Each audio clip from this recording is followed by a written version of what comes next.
رو رو کر سارا make up مٹ گیا تھا، رونے کی وجہ سے گال اور ناک سرخ تھی، وہ نیند میں بھی کبھی کبھی ہچکی بھی بھر رہی تھی۔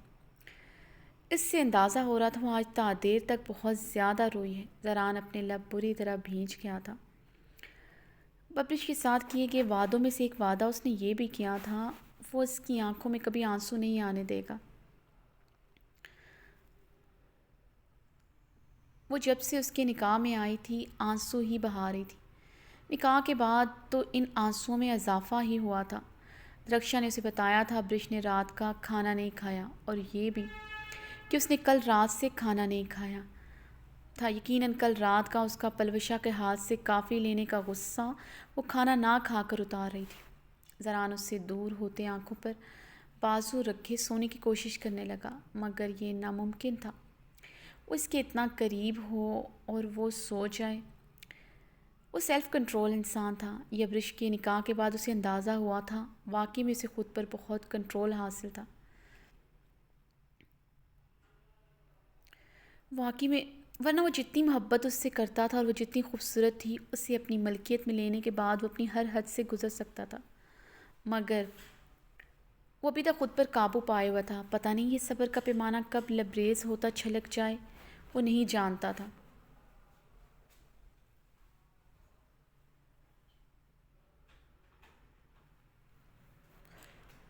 وہ اتنا جانتا تھا جس دن یہ پیمانہ چھلکا اس کی شدت جنونیت سہنا برج کے لیے آسان نہیں ہوگا۔ اس کی سانسوں کا مدھم زیرو بم کمرے میں گونجتا زران کو مزید بے چین کر رہا تھا۔ اس کے سنہری بالوں سے اٹھتی کنڈیشنر کی مہک کے ساتھ ساتھ اس کے بدن سے اٹھتی گلاب سی خوشبو زران کے اندر بہت سے تقاضے جگا رہی تھی۔ وہ جھنجھلا کر رہ گیا تھا۔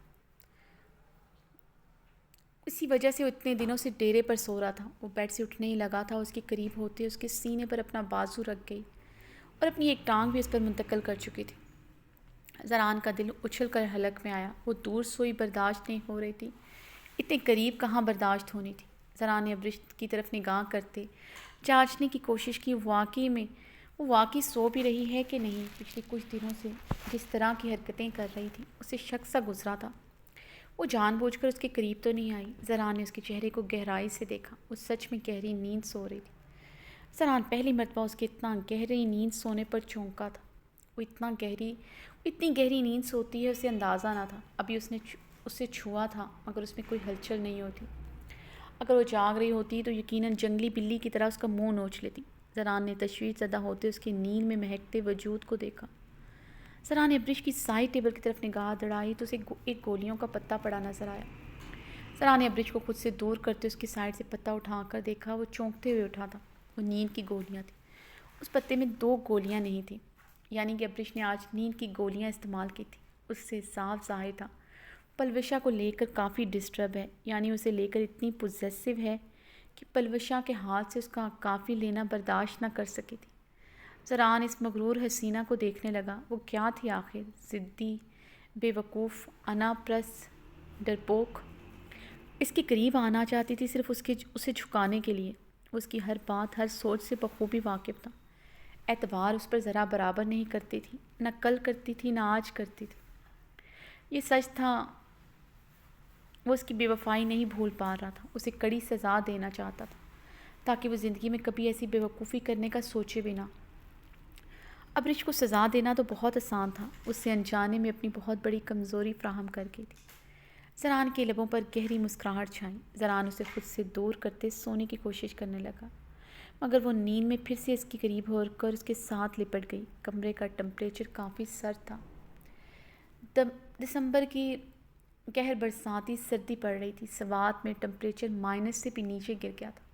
کمرے میں ہیٹر آن تھا، مگر سردی کی شدت کم نہیں ہوئی تھی۔ یقیناً سردی کی وجہ سے اس کے قریب ہو رہی تھی، بلکہ اس کے سینے میں جیسے گھسنے کی کوشش کر رہی تھی۔ زران اس کی طرف رخ پلٹے اس کے چہرے کو گہری نگاہوں سے دیکھنے لگا۔ بہت ظلم کیا ہے تم نے مجھ پر بیوی، اتنی قہر برساتی سردی میں اتنی خوبصورت بیوی کے ہوتے ہوئے بھی میں کمواروں والی زندگی گزار رہا ہوں۔ زران نے ابرش کے سرخ آرس کو بے حد نرمی سے چھوا۔ وعدہ ہے میرا تم سے، جس دن تم سے اپنا حق لیا تمہارے ہر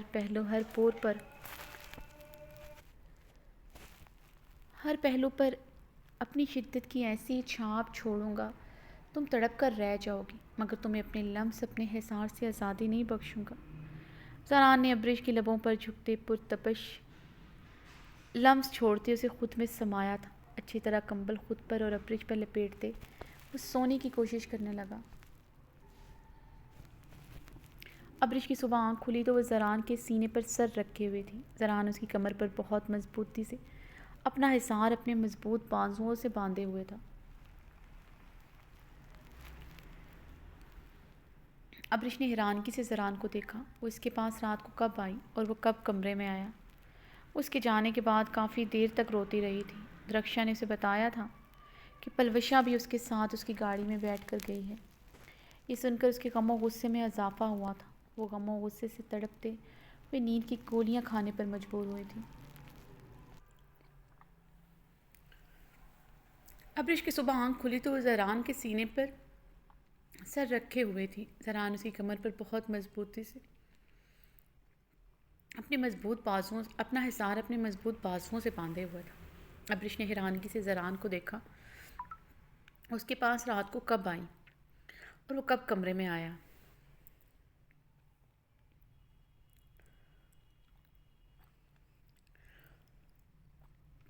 اس کے جانے کے بعد کافی دیر تک روتی رہی تھی۔ درخشا نے اسے بتایا تھا پلوشا بھی اس کے ساتھ اس کی گاڑی میں بیٹھ کر گئی ہے۔ یہ سن کر اس کے غم و غصے میں اضافہ ہوا تھا۔ وہ غم و غصے سے تڑپتے ہوئے نیند کی گولیاں کھانے پر مجبور ہوئی تھی۔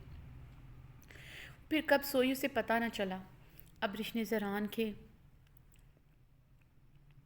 خوبرو مغرور چہرے پر نظر ڈالی۔ وہ جتنا خوبرو تھا اتنا ہی مغرور بے حس تھا۔ اسے یقین نہیں آتا تھا وہ اتنا بے حس بھی ہو سکتا ہے، اتنی سفاکیت بھی اس سے برت سکتا ہے۔ اس کی بے وفائی کی سزا اس سے پلوشا سے نکاح کر کے لینا چاہتا ہے۔ وہ دوسری شادی کرے گا۔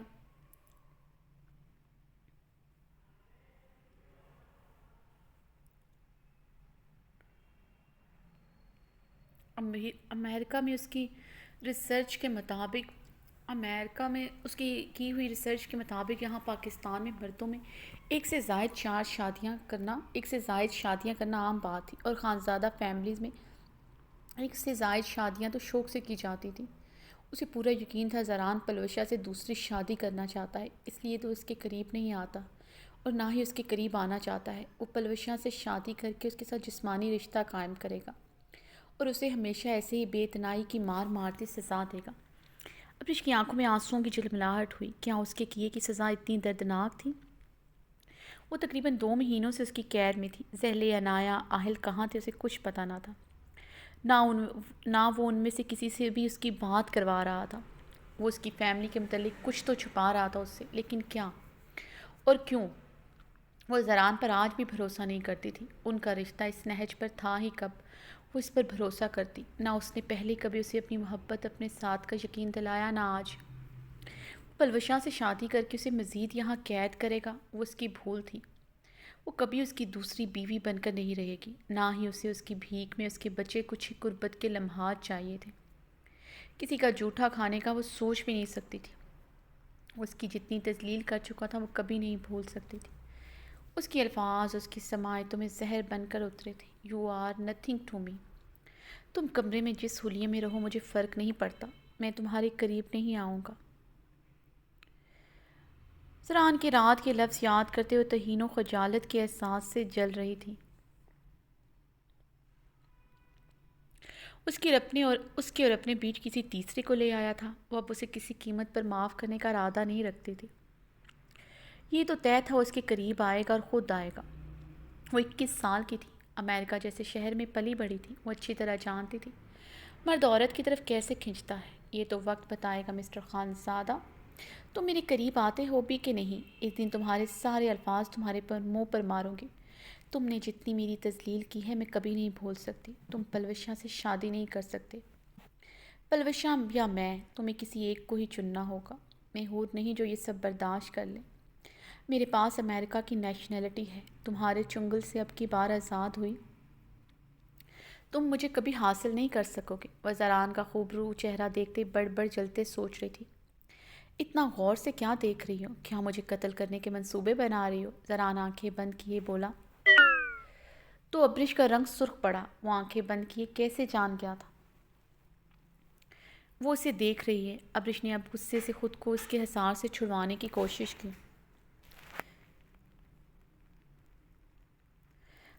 وہ آنکھیں بند کیے کیسے جان کے اسے دیکھ رہی ہے۔ ابرش نے اب غصے سے خود کو اس کے حصار سے چھڑوانے کی کوشش کی تو اسے اور سختی سے خود میں بھینچ چکا تھا۔ چھوڑو مجھے، ابرش غصے سے چلائی۔ خود ہی میرے قریب آنا چاہتی ہو، اب میں تمہیں خود کے قریب کر رہا ہوں تو یہ ڈرامہ کیوں کر رہی ہو؟ زران ابرش کی آنکھوں میں آنکھیں ڈالے، لب دانتوں تلے دبائے بولا۔ اس کا تپا ہوا چہرہ کافی محسوس کر رہا تھا۔ ابرش کا پورا وجود اس کے اوپر سا تھا۔ اسے شعلہ بار نگاہوں سے گھورتے اس کے ہاتھ اپنی کمر سے ہٹانے کی کوشش کر رہی تھی۔ وہ صبح صبح زیادہ حسین لگتی ہے۔ زران کی گہری نظریں اسے سراہتے ہوئے اس کے چہرے کو دیکھ رہی تھیں۔ میں ڈرامہ نہیں کر رہی، مجھے تمہارا قریب آنا بالکل پسند نہیں آیا، اس لیے چھوڑو مجھے، ابرش زران کی آنکھوں میں دیکھتے ایک ایک لفظ چباتے ہوئے بولی۔ زران نے اس کی کمر پر اپنا حصار مضبوط کرتے جھٹکے سے اپنے اور قریب کیا تو ابرش کے لب زران کے لبوں سے ٹکرائے تھے۔ ابرش کا رنگ گلابی ہوا تھا۔ میں ڈرامہ نہیں کر رہی، مجھے تمہارا قریب آنا بالکل پسند نہیں آیا، اس لیے چھوڑو مجھے، ابرش زران کی آنکھوں میں دیکھتے کہ ایک لفظ چباتے ہوئے بولی۔ زران نے اس کی کمر پر اپنا حصار مضبوط کرتے جھٹکے سے اپنے اور قریب کیا تو ابرش کے لب زران کے لبوں سے ٹکرائے تھے۔ ابرش کا رنگ گلابی ہوا تھا۔ زران کے لبوں کو مبہم سی مسکراہٹ نے چھوا۔ رات میرے قریب خود آئی، اب میری ذرا سی قربت پر سرخ گلاب بنی ہوئی ہو اور کہہ رہی ہو تمہیں میرا قریب آنا پسند نہیں آیا، روز فضول حرکتیں کرتی ہو مجھے اپنے قریب کرنے کے۔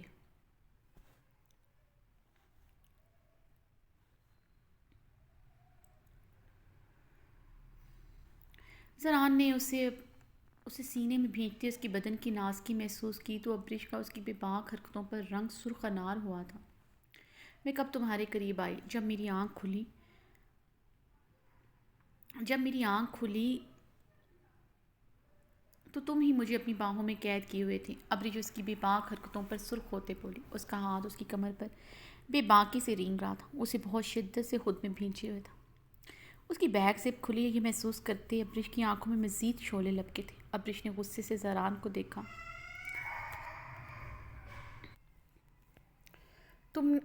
ابرش نے غصے سے زران کو دیکھا۔ اس نے یہ زپ کب کھولی اسے خبر نہیں ہوئی۔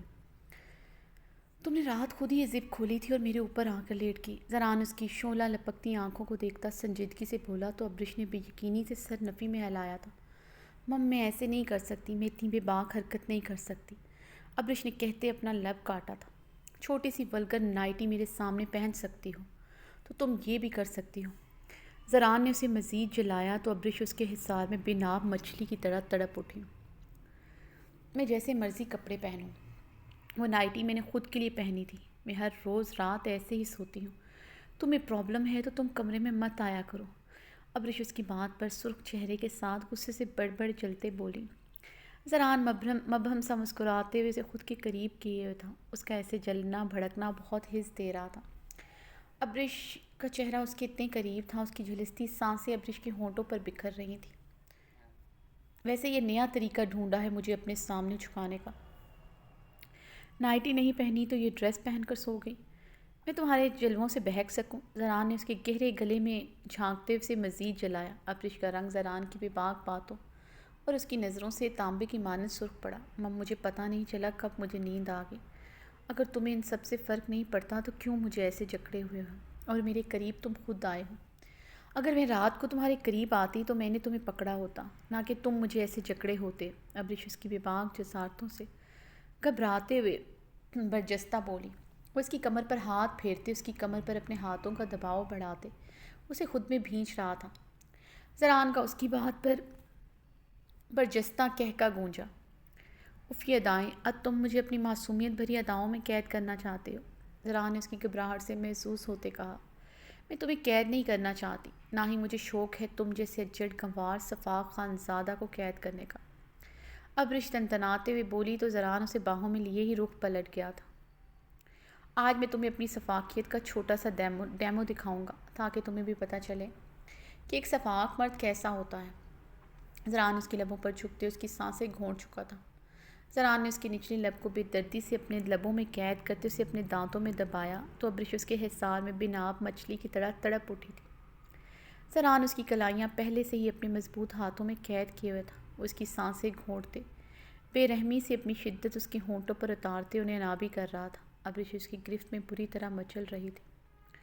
زران نے اس کے مچلنے پر اس کے لبوں کو آزاد کیا مگر اس کی کلائیاں وہ ابھی تک تکیے سے پن کیے ہوئے تھا۔ اس کی ٹانگوں کو بھی وہ اپنی ٹانگوں سے لاک کیے ہوا تھا۔ تم جنگلی ہو، ابرش گہرے سانس لیتے چلائی۔ جنگلی پن تو میں نے ابھی دکھایا نہیں۔ دکھایا ہی نہیں ورنہ تمہارے لبوں کا بھیگا پن نہیں خون کے قطرے میں اپنی انگلیوں کے پوروں سے چنتا۔ زران نے اس کے گلابی بھیگے لبوں کو انگلیوں کے پوروں سے چھوا۔ مجھے زبردستی کرنا نہیں پسند، تم صرف میری ہو، میں اتنا جانتا ہوں، اس لیے تم سے زور زبردستی کا سوال ہی پیدا نہیں ہوتا۔ میں جب بھی تمہارے قریب آنا چاہتا تھا تمہاری رضامندی سے، مگر تم نے حالات ایسے بنا لیے ہیں کہ اب میں تمہارے قریب آیا تو میری شدتوں پہ سوائے جنون اور غصے کے تمہیں کچھ نہیں ملے گا۔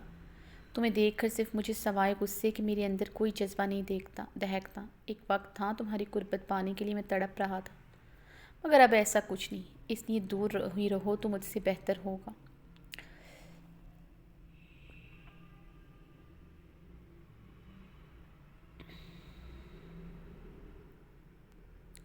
زران نے ابرش کو شعلہ اگلتی آنکھوں سے دیکھتے اس کی کلائیاں اپنی گرفت سے آزاد کی مگر اس کے اوپر سے ہٹا نہیں تھا۔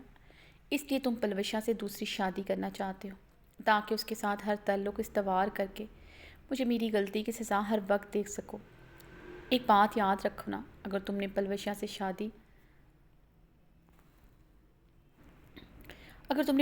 شادی کی میں تمہاری اس حویلی میں نہیں رہوں گی۔ اپنی زران کی آنکھوں میں دیکھتے گہرے سانس بھرتے چٹکتے ہوئے بولی۔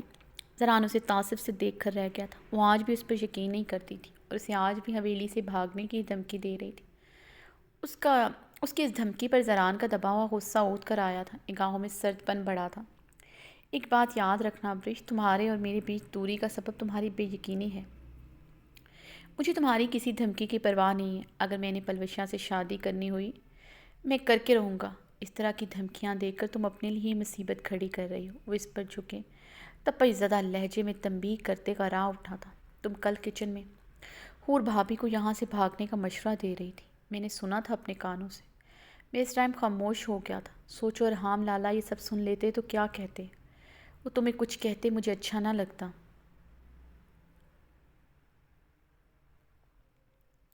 اور میں ان کی اتنی عزت کرتا ہوں، ان کے آگے بولنے کی جسارت نہیں کر سکتا۔ زران نے ابرش کے چہرے پر اپنی تپش زدہ سانس سے چھوڑتے سخت لہجے میں ایک ایک لفظ چپایا تھا۔ اس کی آنکھوں کی بڑھتی سرخی دیکھ کر ابرش اپنے چہرے پر آیا اس کا ڈر اپنا منہ پھیرتے چھپا گئی تھی۔ یقیناً تم نے خود بھی کوئی ایسی ہی پلاننگ کر کے رکھی ہوگی۔ اس کا منہ دبوچتا اس کا رخ اپنی طرف موڑ گیا تھا۔ نہ تم اور نہ حور بھابھی یہاں سے کبھی بھاگ سکتی ہو۔ یہ خانزادہ کی فیملی ہے، تم دونوں کا پالا خانزادہ سے ہی پڑا ہے، اب ہماری قید سے مر کر ہی نکلو گے۔ وہ اس کا منہ دبوچتے اس کی آنکھوں میں دیکھتے کر آیا۔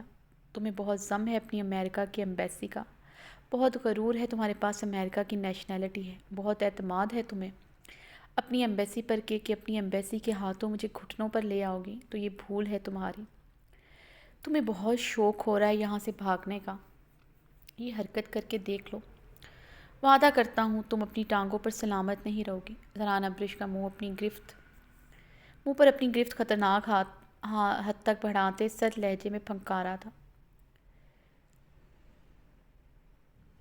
اس کی گرفت پر تڑپتے ہوئے ابرش کی آنکھوں سے موتی برسے تھے۔ زران کی سرخ آنکھیں دیکھتے اس کے ہاتھ اپنے جبڑے سے چھڑوانے کی کوشش بھی نہیں کی تھی۔ وہ صرف آنسو بہاتے درد سے سسکی بھر کر رہ گئی تھی۔ زران اس کے آنسو دیکھتا اس کا جبڑا چھوڑ چکا تھا۔ مجھے تم سے کوئی بات نہیں کرنی زران، میں تم سے نفرت کرتی ہوں۔ میری زندگی کا سب سے بڑا پچھتاوا تم سے محبت کرنا ہے۔ وہ رخ پلٹے شدت سے روتے ہوئے بولی۔ میری زندگی کا بھی سب سے بڑا پچھتاوا تم سے محبت کرنے کا ہی ہے۔ اب یہ سود و ضیاع کا حساب بعد میں کرتی رہنا۔ اس حویلی کی عورتوں کی طرح تمیز دار ڈریسنگ کرتے نیچے ڈائننگ روم میں پہنچو۔ زران اسے حکم دیتا واش روم کی جانب بڑھا۔ مجھے نہیں کرنا تمہارے ساتھ یا تمہارے گھر والوں کے ساتھ ناشتہ۔ ابریش رخ پلٹے روتے ہوئے ضدی انداز میں بولی، میں نے تم سے پوچھا نہیں، تمہیں حکم دیا ہے، اس لیے شرافت سے اٹھو اور نیچے جاؤ، زران سرد آواز میں کہتے واش روم کی جانب بڑھ گیا تھا۔ ابریش کچھ دیر تک روتی رہی، پھر اس کا سرد انداز یاد کرتے اپنے آنسو بے دردی سے صاف کرتے ڈریسنگ روم کی جانب بڑھ گئی۔ ارحام خان زادہ کو آج اسلام آباد آئے ہوئے 4 دن ہوئے تھے۔ وہ فرشتے کے ولیمے کے اگلے دن ہی چلا آیا تھا، مگر اپنی ہی کیفیت پر جھنجھلا کر رہ گیا تھا۔ حور کا سراپا اس کی نظروں سے ہٹ ہی نہیں رہا تھا۔ وائٹ اوپن لانگ گاؤن میں ریڈ لپسٹک لگائے وہ اس کی نظروں کے سامنے سے ہٹ ہی نہیں رہی تھی۔ گل اس کی زندگی میں جب تک تھی، وہ ہفتہ 15 دن بعد حویلی کا چکر ضرور لگاتا تھا۔ پریزے کے بغیر وہ اتنے ہی دن نکال سکتا تھا، مگر اس دوران گل کی بھی یاد آتی تھی، بے حد یاد آتی تھی۔ شادی کے شروع کے دنوں میں وہ گل کے لیے پاگل تھا، مگر وہ اس طرح تو اس کے اعصابوں اور اس کے خیالوں پر سوار نہیں ہوئی تھی۔ اس کی قربت کے لیے تڑپتے ہوئے وہ اس حد تک بے سکون نہیں ہوا تھا کہ اسے نیند ہی نہ آئے۔ یہ کیسی بے چینی تھی جو وہ حور کی قربت کے لیے محسوس کر رہا تھا۔ شروع سے وہ اس کی قربت میں سکون محسوس کرتا تھا۔ نکاح کی رات کے بعد وہ جب بھی اس کے قریب گیا، اس نے اس کی قربت میں سکون ہی پایا تھا۔ وہ جتنا زیادہ غصے سے اس کے قریب جاتا تھا، غصہ ختم ہوتے وہ آخری لمحوں میں پرسکون ہو جاتا تھا۔ اس کے بدن کی نازکی، اس کی بے پناہ خوبصورتی اس کے اعصابوں پر سوار ہو رہی تھی۔ اپنے تئیں وہ اس میں اپنی نفرت انڈیلتے خود کو پرسکون کرتا تھا۔ اس پر غصہ جھنجھلاہٹ اتارنے کا یہی راستہ ملتا تھا جو خدا نے اس کے لیے جائز بنا رکھا تھا۔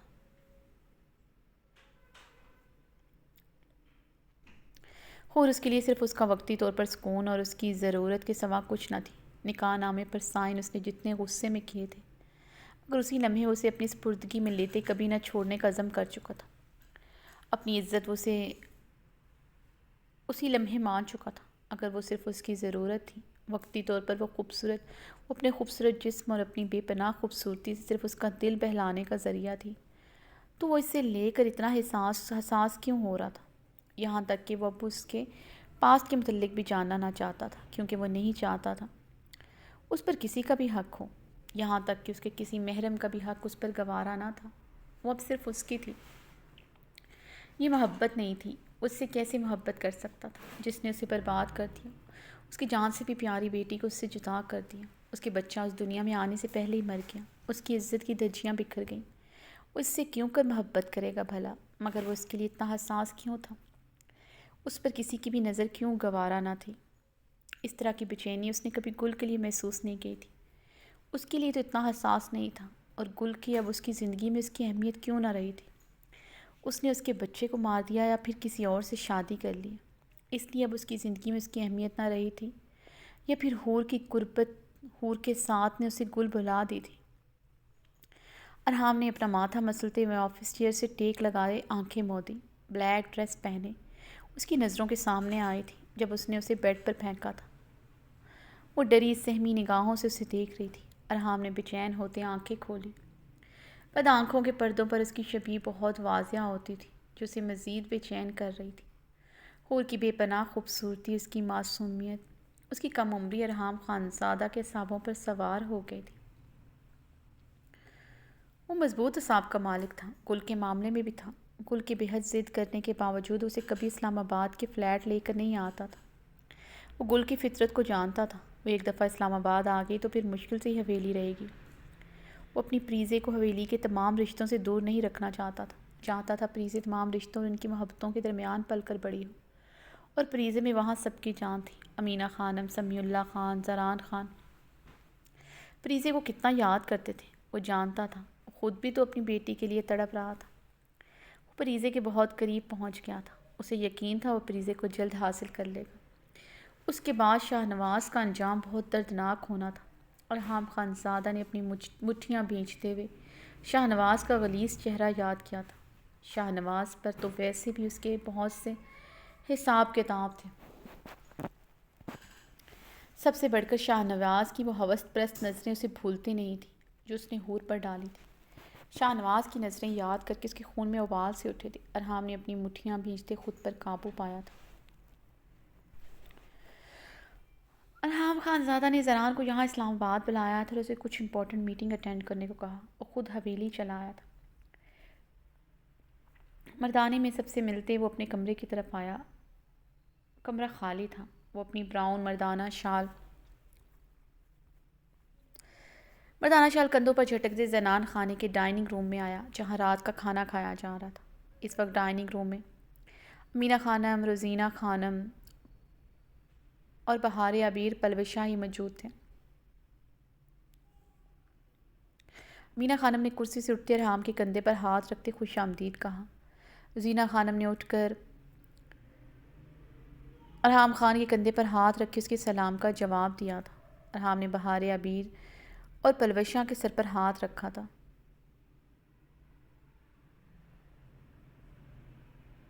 نظر بے سے ارحام اپنی چیئر گھسیٹ کر بیٹھا۔ نظریں بے چینی سے ڈائننگ روم کے گلاس ڈور پر دوڑائیں جو کچن کی طرف کھلتا تھا۔ کیا وہ کچن میں ہے؟ ارحام نے بے چینی سے سوچا۔ اس ٹائم ڈائننگ ٹیبل پر گھر کی تمام خواتین موجود تھیں سوائے ابریش اور حور کے۔ پہلی مرتبہ ارحام خانزادہ کو حور کا ڈائننگ روم میں موجود نہ ہونا چبھا تھا۔ کیا وہ سب کے ساتھ ڈائننگ روم میں کھانا نہیں کھاتی؟ ارحام نے اپنی گنی پیٹ پر ہاتھ پھیرتے ہوئے سوچا۔ ارحام کیا بات ہے؟ تم اس بار ذرا جلدی نہیں حویلی آ گیا؟ امینہ خانم نے ارحام کے سنجیدہ چہرے کو دیکھتے پوچھا۔ مجھے حویلی میں کام تھا، ارحام نے چونکتے ہوئے سنجیدگی سے جواب دیا۔ ارحام نے پاس پڑی ٹرے سے تھوڑے سے چاول نکال کر اپنی پلیٹ میں ڈالے۔ ارحام نے مٹن کے ڈونگے کی طرف ہاتھ بڑھایا ہی تھا کہ امینہ خانم کی بات پر رکا۔ ارحام یہ رہنے دو، اس میں نمک بہت تیز ہے اور گوشت کچا بھی ہے، امینہ خانم نے کہتے اس کی طرف دوسرا ڈونگا بڑھایا جسے ارحام نے خاموشی سے تھام لیا۔ یہ لڑکی جب سے باورچی خانے میں گیا ہے رزق کا ضیاع ہی ہوتا ہے۔ دن میں کتنی بار کھانا جلا دیتی ہے، دودھ ابالتے ہوئے اپنا ہاتھ جلا دیتی ہے، ایک چائے تک اسے بنانا نہیں آتی۔ اب کتنا گوشت تھا جو اس نے خراب کر دیا۔ بھابھی آپ اسے باورچی خانہ سے کیوں نہیں نکالتا؟ سارا دن باورچی خانہ میں تو ایسے گزارتی ہے جسے اب تک بہت سا کھانا بنانا سیکھ لیا ہے۔ اس سے اچھی تو گل تھی جس کے ہاتھ میں کتنا ذائقہ تھا، مگر یہ لڑکی تو بالکل پھوہڑ ہے۔ زینہ خانم اپنی عادت کے مطابق منہ میں کڑواہٹ لیے بول رہی تھیں۔ سب روزینہ خانم کی فطرت سے واقف تھی، اس لیے ان کی باتوں کی اتنی پرواہ نہیں کرتے تھے۔ ارحام نے حور کے لیے ان کی لہجے کی کڑواہٹ محسوس کرتے لب بھیجتے ہوئے کھانے سے ہاتھ کھینچ لیا تھا۔ روزینہ خانم کا حور کے متعلق اس لہجے میں بات کرنا بالکل پسند نہیں آیا تھا، اور گل سے کمپیریزن تو بہت ناگوار گزرا تھا۔ وہ اس کے سامنے ایسے بات کر رہی تھی تو حور کو کتنا سناتی ہوں گی۔ وہ سارا دن کچن میں گزارتی ہے، یہ بات بھی ارحام کو بہت بری طرح چبھی تھی۔ اس نے اسے خود کہا تھا کہ وہ کمرے سے زیادہ اپنا وقت کچن میں گزارا کرے۔ اتنا تو جانتا تھا اس سے بہت ڈرتی ہے، اس کے حکم سے روگردانی کرنے کا وہ اس کی غیر موجودگی میں بھی سوچ نہیں سکتی تھی۔ یعنی وہ اس شدید سردی میں صرف اس کے حکم کی وجہ سے سارا دن کچن میں رہتی تھی۔ خود ہی اسے حکم دیا تھا مگر اب یہی بات گراں گزری تھی۔ اس کا یوں ملازموں کی طرح کچن میں رہنا پسند نہیں آیا تھا۔ ارحام نے کھانے سے ہاتھ کھینچتے ڈائننگ روم کے دروازے کی طرف سنجیدگی سے نظر دوڑائی۔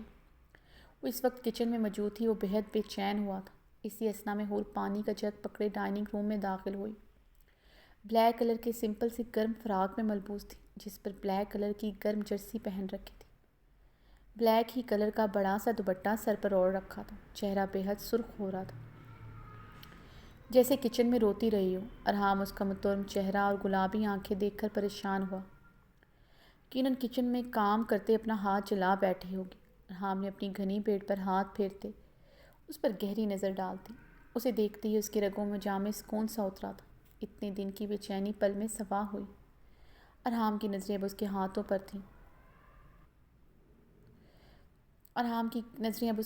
پر تھیں جس نے اس سے جگ تھام رکھا تھا۔ اس کا اندازہ ٹھیک نکلا تھا۔ حور کے ہاتھ کی پشت سرخ ہو رہی تھی۔ حور پانی کا جگ تھامے اپنے دھیان میں ڈائننگ ٹیبل کی طرف بڑھ رہی تھی۔ دفتن اس کی نظر ارحام پر پڑی، وہیں پر رک گئی تھی۔ چہرہ پہلے سے بھی زیادہ سرخ ہوا تھا۔ جگ پر ہاتھوں کی گرفت مضبوط ہوئی۔ اس کے بدن پر لرزہ سا طاری ہوا جو ارحام کی زیرک نظروں سے مخفی نہیں رہ سکا تھا۔ وہ ارحام کو دیکھتے وہیں پر کھڑی اپنی نظریں جھکا گئی تھی۔ کیا ہوا؟ پتھر کیوں بن گئی ہو؟ یہ پانی کا جگ یہاں پر صحیح سلامت رکھ دو، تمہارا مہربانی ہوگا۔ تمہارا ہاتھ سے تو باورچی خانے کا کوئی برتن صحیح سلامت نہیں رہا، اب اس کو مت توڑ دینا۔ زینہ خانم کے چپا کر بولنے پر حور پانی کا جگ ٹیبل پر رکھ کر جلدی سے کچن کی طرف بڑھ گئی۔ ارحام کی گہری اور بے چین نظروں نے اس کا دور تلک پیچھا کیا تھا۔ ارحام کھانا کھانے کے بعد مردان خانے میں چلا گیا تھا۔ سمیع اللہ، درید خان اور اربد خان کے ساتھ کافی وقت گزارنے کے بعد وہ کمرے میں آیا۔ وہ بھی کمرے میں نہیں آئی تھی، وہ جھنجھلا کر رہ گیا تھا۔ وہ ابھی تک آخر کچن میں کیا کر رہی تھی؟ جب اسے پتہ چل گیا وہ حویلی آ چکا ہے تو ابھی تک کمرے میں کیوں نہیں آئی؟ ارحام غصے سے اپنی چادر اتار کر صوفے میں پھینکتے واش روم کی طرف بڑھ گیا۔ کمرے میں سے دیکھنے کے باوجود ابھی تک نہیں آئی۔ اس بات کا غم و غصہ اب نیم گرم پانی سے شاور لے کر ہی اترنا تھا۔ وہ گرے ٹراؤزر میں ملبوس شرٹ لیس واش روم سے باہر آیا۔ اپنا سگریٹ کا کیس پکڑتے ہوئے بیڈ کی جانب بڑھا۔ بیڈ گراؤنڈ کے ساتھ ٹیک لگائے سگریٹ کے گہرے کش لینے لگا۔ وہ بے چینی سے حور کا انتظار کر رہا تھا، پچھلے 1 گھنٹے سے حور کا انتظار کر رہا تھا۔ وہ ابھی تک کمرے میں نہیں آئی تھی۔ وہ سمجھ چکا تھا وہ اس کی وجہ سے کمرے میں نہیں آ رہی، اس کی شدتوں سے خوف کھائے بیٹھی ہے۔ اسے دیکھتے ہی سرخ گلاب ہو گئی تھی۔ ارحام کے لب اب گہرا مسکرائے تھے۔ کتنا بچو گی مجھ سے اور میری شدتوں سے؟ آنا تو تمہیں میری پناہوں میں ہی ہے۔ جتنا تڑپاؤ گی آج رات اتنا ہی تڑپو گی۔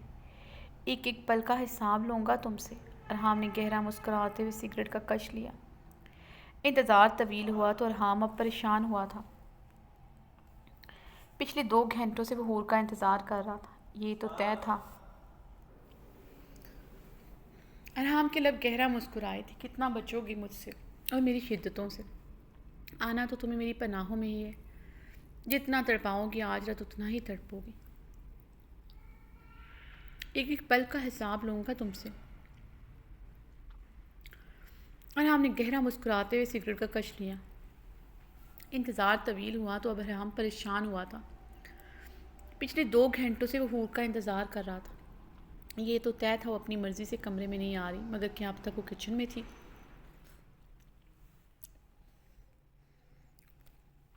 ارحام اب جھنجھلا کر رہ گیا تھا۔ اس کا گریز اب شدید غصے میں مبتلا کر گیا۔ وہ ٹی شرٹ پہنتے کمرے سے نکلتا کچن کی طرف بڑھا۔ پورا کچن خالی تھا، وہاں کوئی نہیں تھا، بلکہ پورا زنان خانہ اندھیرے اور خاموشی میں ڈوبا ہوا تھا۔ اس وقت رات آدھے سے زیادہ بیت چکی تھی۔ سردیوں کی راتیں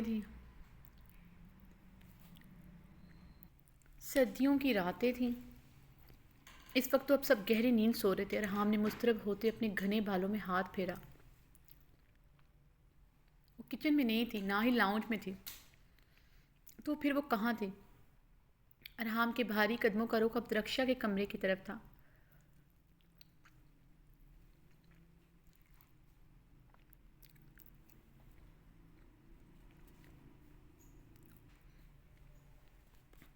چہرہ غصے اور اشتعال سے سرخ ہو رہا تھا۔ اسے بالکل پسند نہیں آیا تھا اس کو کسی ملازمہ کے کمرے میں رکنا۔ درخشا کو اس کے گھر کی ملازمہ سے کہیں بڑھ کر حیثیت حاصل تھی، پھر بھی حور اس کی بیوی تھی۔ اس سے بچنے کے لیے اب وہ اس طرح گھر کی ملازماؤں کے کمرے میں پناہ لے گی، اس طرح ان کے کمروں میں رات گزارے کرے گی، وہ بھی اس کے حویلی میں موجود ہوتے۔ وہ درخشا کے کمرے میں رکے گی۔ ارحام نے غصے سے درخشا کے کمرے کی طرف بڑھتے اس کا دروازہ زور زور سے کھٹکھٹایا۔ درخشا نیند سے ہڑبڑاتے ہوئے اٹھی، اپنا دوپٹہ اچھی طرح اوڑھتے دروازہ کھولا۔ ارحام کو اس وقت دیکھتے وہ پریشان ہوئی۔ جی لالا، درخشا نے پریشانی سے پوچھا۔ حور کو باہر بھیجو، ارحام نے سخت لہجے میں کہا۔ حور بھابی؟ درخشا حیران ہوئی۔ اس طرح حیران کیوں ہو رہی ہو؟ جو حور تمہارے کمرے میں اسے باہر بھیجو، ارحام اب کی بار درخشا کی حیران آنکھوں میں دیکھتے کر آیا۔ لیکن لالا، حور بھابی ہمارا کمرے میں تو نہیں ہے۔ درخشا نے ارحام کے غیظ و غضب سے سرخ پڑتے چہرے کو دیکھتے جلدی سے کہا۔ تمہارے کمرے میں نہیں ہے تو پھر کہاں ہے؟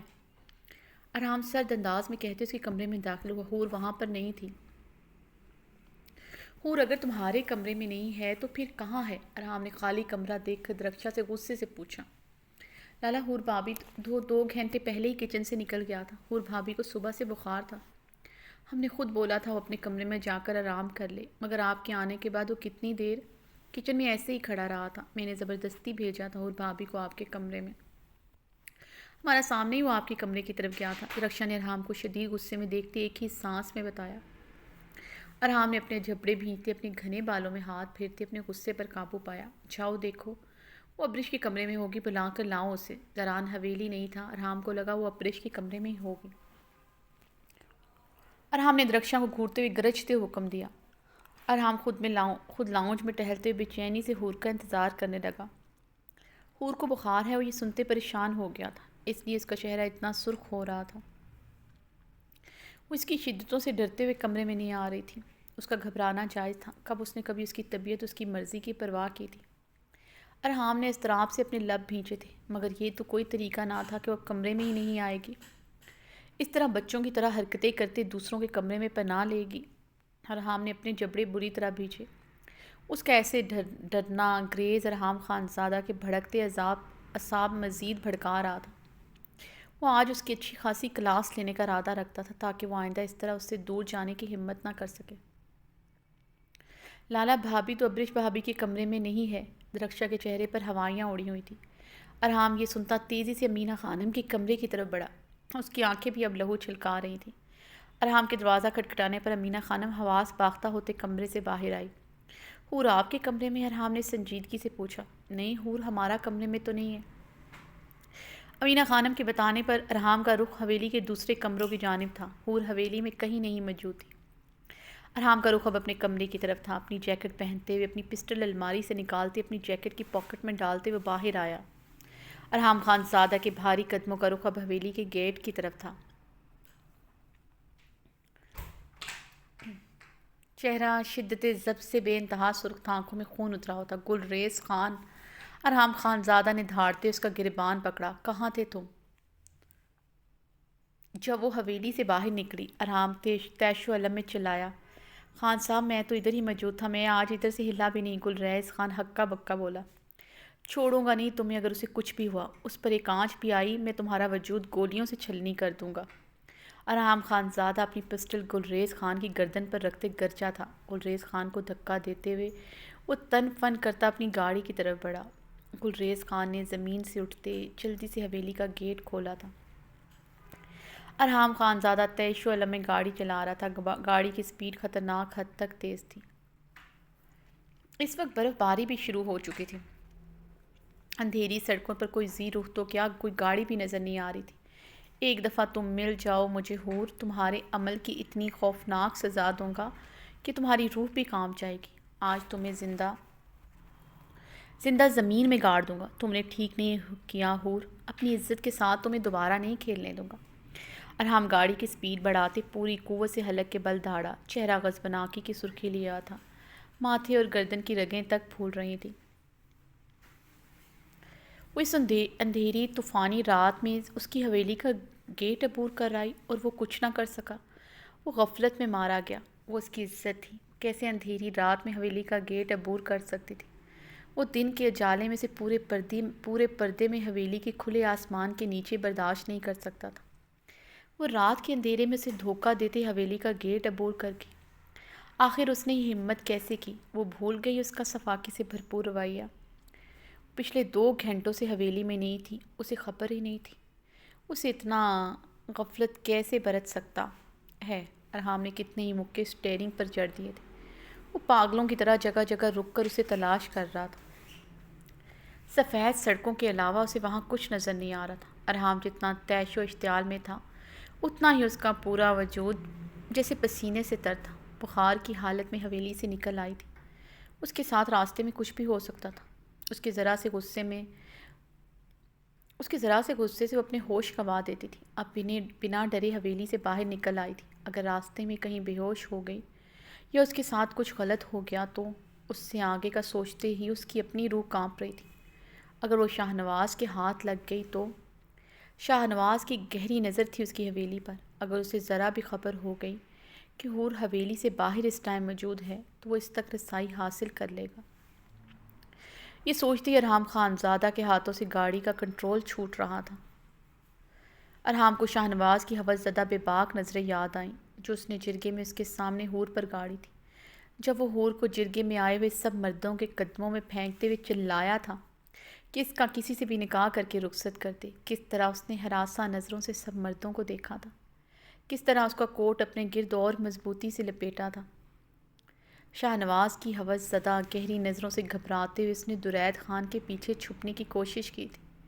یہ یاد کرتے ارحام کی گرفت سٹیئرنگ پر مضبوط ہوئی۔ جرگے میں کیسے شاہ نواز نے حور کے خوبصورت سراپے پر اپنی ہوس زدہ نظریں گاڑتے اس سے شادی کی خواہش کی تھی۔ حور کے ساتھ اس نے جو کچھ کیا ایک اسی عمل پر اب تک وہ پچھتایا تھا۔ اس پر گڑی شاہ نواز کی نظروں سے اسے اس وقت کوئی فرق نہیں پڑا تھا، مگر اب اس کی نظریں یاد کر کے ہی اس کے خون میں شعلے بھڑک اٹھتے تھے۔